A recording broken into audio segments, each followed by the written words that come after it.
Hello दोस्तों, राधे राधे, प्रणाम, जय श्री राम। मैं प्रियंका पांडे आप लोग के बीच सीता स्वयंवर का बहुत ही प्यारा सा गीत प्रस्तुत कर रही हूँ। आप लोग सुनिए और कमेंट्स में ज़रूर बताएं कि ये गीत आप लोग को कैसा लगा। ये उस समय का प्रसंग है जब दूत महाराज जनक जी के यहाँ से राजा दशरथ के यहाँ आते हैं और उनको बताते हैं, न्योता देते हैं पत्रिका।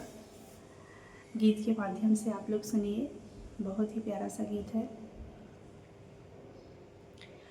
हम त पाती लेके आयल बानी, हम त पाती लेके आवत बानी पार से, राजा जनक दरबार से ना।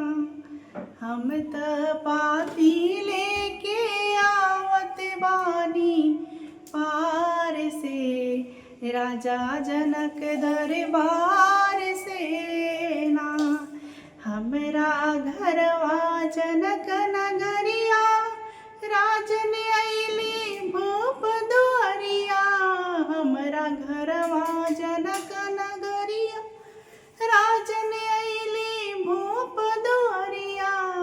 मनवा रीझ गइले, मनवा रीझ गइले महिमाय परम्पार से, राजा जनक दरबार से ना।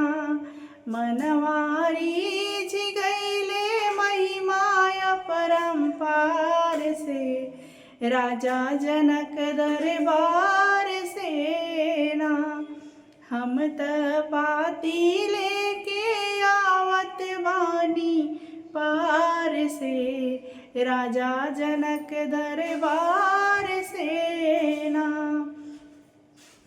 हमरा राजा जनक जी के धिया, जिनकर नाम बाटे सिया। हमरा राजा जनक जी के धिया, जिनकर नाम बाटे सिया। उनकर शादी हुई है कौशल राजकुमार से, राजा जनक दरबार से ना। हम त पाती लेके आवत बानी पार से, राजा जनक दरबार से ना। सिय के शांति रूप जब जनले, बाबा धनुष प्रण ठनले। शिव के शांति रूप जब जनले, बाबा जनक धनुष प्रण ठनले। कि रचना रचले सिया, कि रचना रचले सिया, स्वयंवर के विचार के, राजा जनक दरबार के ना। हम त पाती लेके आवत बानी पार से, राजा जनक दरबार से ना।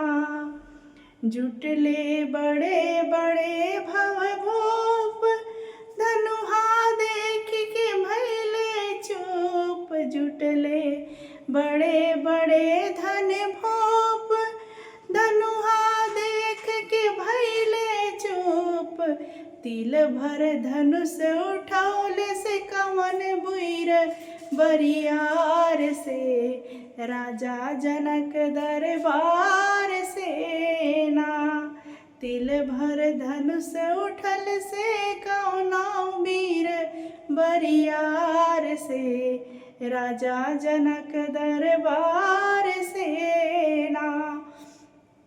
हम त पाती लेके आवत बानी पार से, राजा जनक दरबार से ना।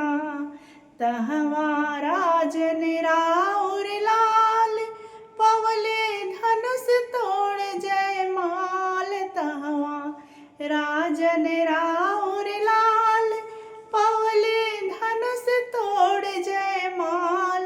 तीनों लोक भरल रघुवर के जय जयकार से, राजा जनक दरबार से ना।